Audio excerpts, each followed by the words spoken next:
A Waianae intermediate school teacher and single mother has just written a book called Candy Canes and Coke. It's a raw and emotional personal story written by Momi Robbins, a woman who finds redemption after suffering abuse from her husband and then turning that abuse onto her cocaine-addicted 14-year-old son.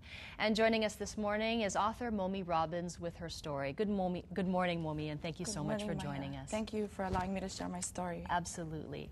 Now, your story starts off with the abuse from your now ex-husband. And, you talk about how he nearly pushed you off a cliff on the Waianae coast, and it's a pretty raw account. And when you said that when you first started writing your story, it was at first a rant against your ex-husband, but then it started to change. Why is that? Yeah, I think that when I first started writing it, I wanted to just tell the world what a jerk he was and every nasty thing that he's ever done to me.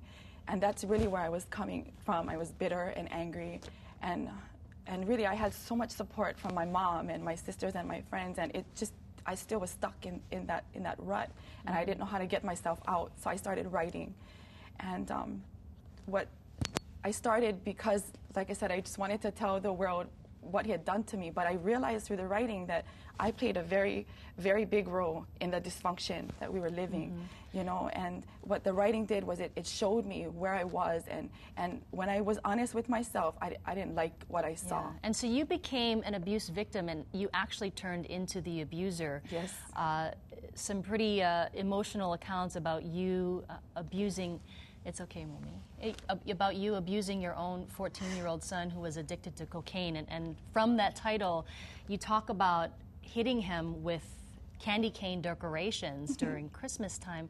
Can you read a passage from that book? Yeah. I just want to say, at that point in my life, I blamed everyone else, and when he did that, I took it like it was against me as a parent. I didn't realize that he was crying for help.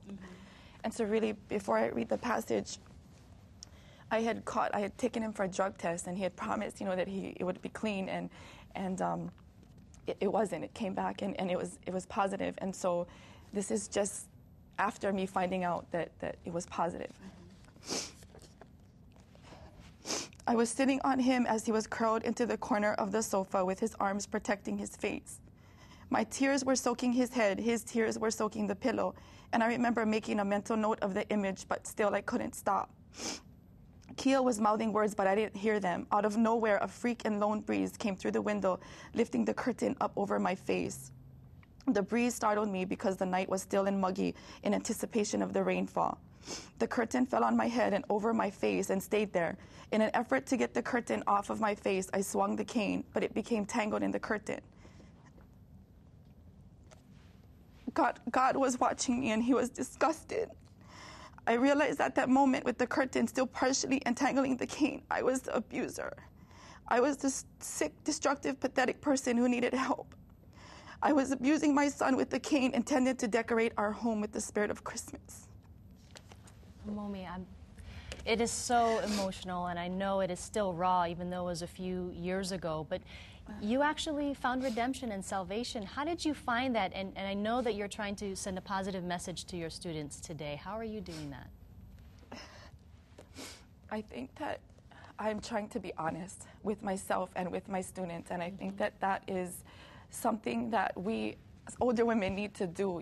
They need to realize, especially as girls, that the girls that they struggle with the same issues that we did. And if we're open and honest with them and let them know that we've been there, it provides support for them.